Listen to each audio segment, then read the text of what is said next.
I don't want a husband who only makes $900 a month. There's no response from my mother-in-law on the other end of the phone. Maybe she's speechless. Hello, the mother of a man who only makes $900 a month? What are you talking about? I'm saying that Aaron makes $900 a month from his part-time job. I think you're missing one zero. No, I'm not. It's $900 a month. My name is Maria, a 29-year-old housewife. I married my husband Aaron 5 years ago, and we live together in an apartment. We have no children yet. We're not a wealthy couple, but we live a decent life. We live stress-free, doing the work we both love. It was about 6 months ago that a dark cloud began to loom over our peaceful life. My mother-in-law, who lived nearby, demanded that she moves in with us. No matter how much we tried to explain to her that we couldn't live with her, she wouldn't listen to us. And to my surprise, before I knew it, my husband was taking her side. This made our relationship deteriorate quite badly. And then my husband took a terrible action. Since my father-in-law passed away a few years ago, my mother-in-law has been living alone at her house. She was doing fine, but began to press us that she wanted to move in with us because she didn't feel comfortable being alone.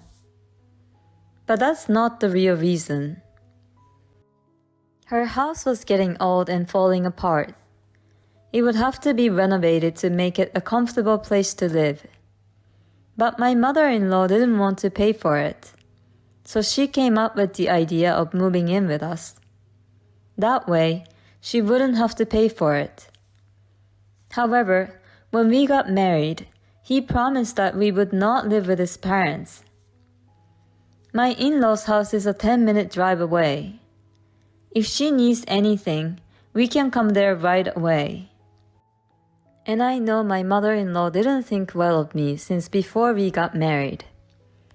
She still makes sarcastic remarks about me every time. If I move in with her, she'll just explode into the meanest mother-in-law. Additionally, she quit her part-time job she had until recently and is now unemployed. If we live together, we will inevitably have to bear her living expenses as well.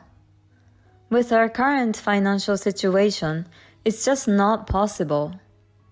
However, my mother-in-law says, "Don't be so proud when my son supports you financially."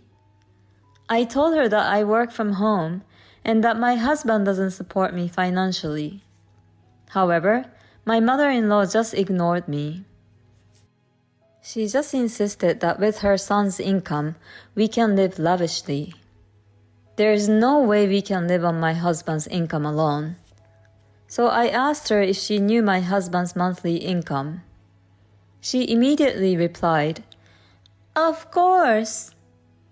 He's my proud son, and you're lucky he's a well-paid man." How so? If my husband's salary was high, then the salary of a part-timer who works 3 days a week would be high too. And my mother-in-law condescendingly said to me that she would take care of the housework so I could go to work. You can't even finance well when my son makes so much money. You're a big spender, aren't you? No, I told you I'm working. I'm not a spender. I work hard every day and save money. Well, money aside, this apartment is too small for 3 adults. When I said that, my mother-in-law just casually replied, "Do you want to move to a bigger place or buy a house?" And my husband, as if he had been brainwashed, changed his opinion. Is it that he can't disobey his mother? Or does my husband really want to live with her? He began to complain to me, telling me not to be so stubborn with his mother. He even said something that made me deeply wonder about him. It's more fun to live with my mother, isn't it? What? She says she'll do the housework for you. It'll be easier for you too, Maria. My husband is totally on board with the idea of moving in together. What should I do? I was completely at a loss. I resisted as long as I could, but my husband decided to take desperate measures out of frustration. He moved out of the house while I was gone for the day. When I came home at night and noticed that his belongings were missing, I immediately called him. Where are you? All your stuff is missing. Yes, I moved out. You never agreed to moving in with Mom, so I just went ahead and bought a house. Bought a house? With which money? Hello? It seems my mother-in-law took over the phone. That's right. My son and I will live in the new house for a while. We may live with you when you've had time to think it over. You probably can't even afford the rent there on your own. You better be sorry. Okay. Well, excuse me. Hello? My mother-in-law was still trying to throw her sarcastic comments at me, but I felt ridiculous and ended the call quickly. They bought a house? Of course they're lying. There's no way my husband and mother-in-law could afford to buy a house with their financial resources. I don't know where they are, but they can do whatever they want.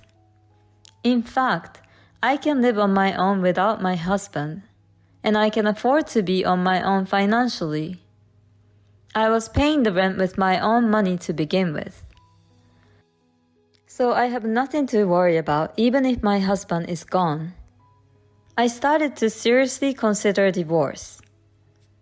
A few days later, I received a call on my phone. Hey brother, Tom.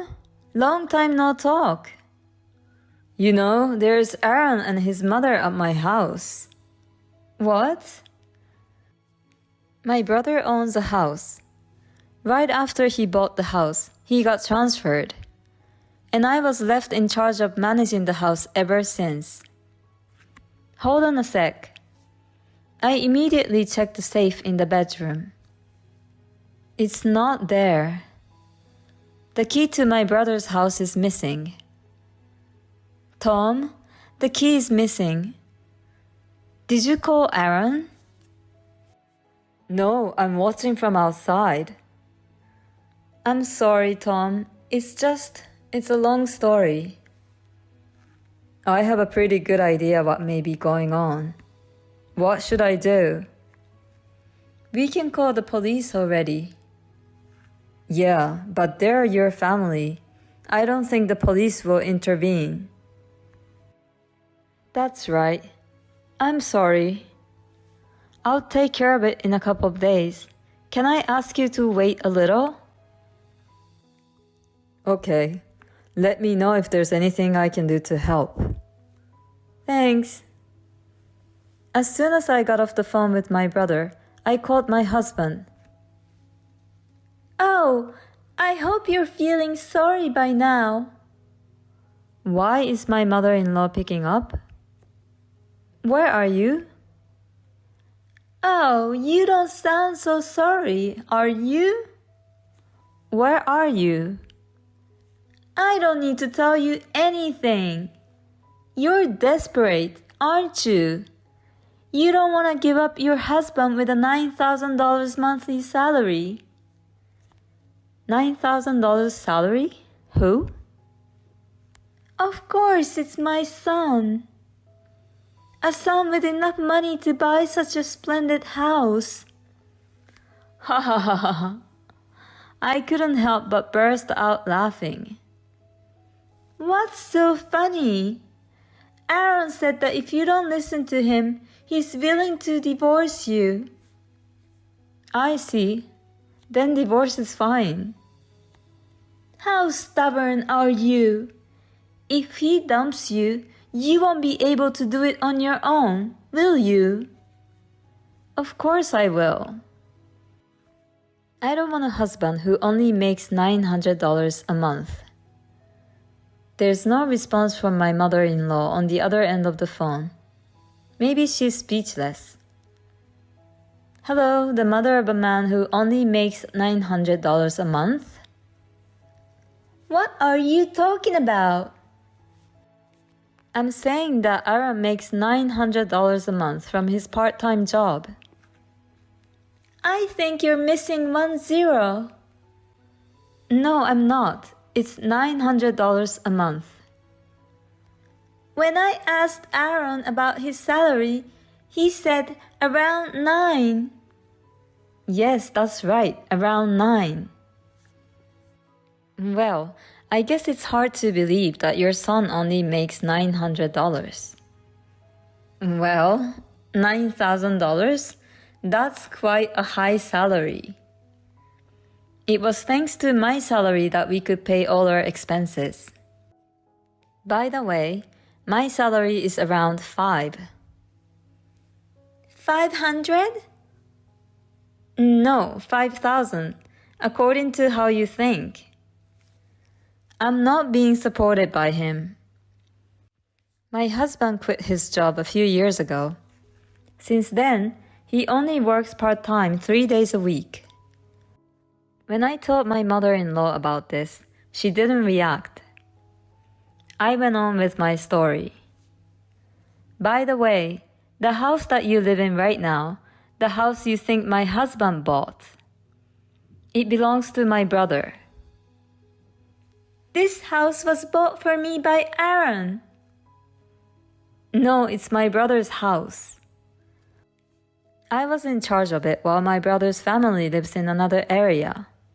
He gave me the key, and Aaron took it without permission. So what you and Aaron did is a clear criminal act. So I'm going to report to police. Wait a minute. Okay, we'll leave, but please don't call the police. My mother-in-law hung up the phone, screaming. I'm sure she and my husband are in a heated discussion by now.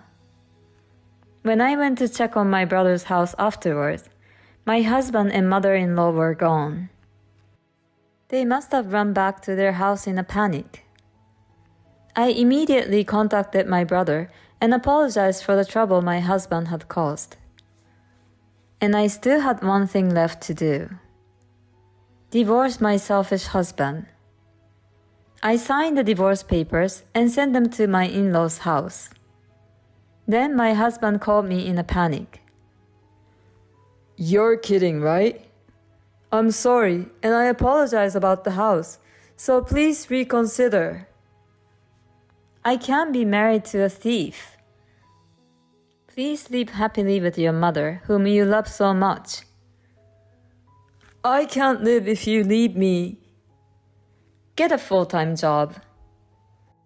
Good luck making $9,000 a month. But my husband didn't sign the divorce papers easily. So I brought in a lawyer, and the divorce was easily granted. I was able to get a clean break from the impossible mother and son, who tried to force me to live with them. My husband and mother-in-law continue to live in the shabby house apparently. My husband went to the unemployment office to look for a full-time job.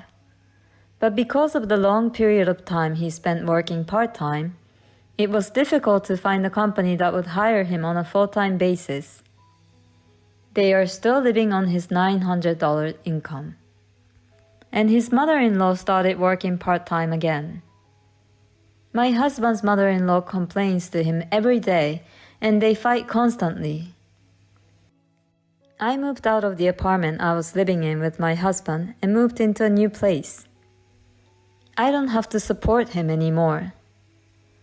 Now that I'm alone, I'm able to work from home more than before. My income is increasing steadily, and when I save up some more money, I'm thinking of buying a house for myself. Her husband just didn't understand his own situation, did he? If he thought about it properly, he should have been grateful to his wife. But because he didn't understand that, he ended up in this situation. It's a good thing that Maria divorced her husband. Enjoy your peaceful life from now on. Thank you for watching. Please subscribe to the channel if you like. See you in the next video.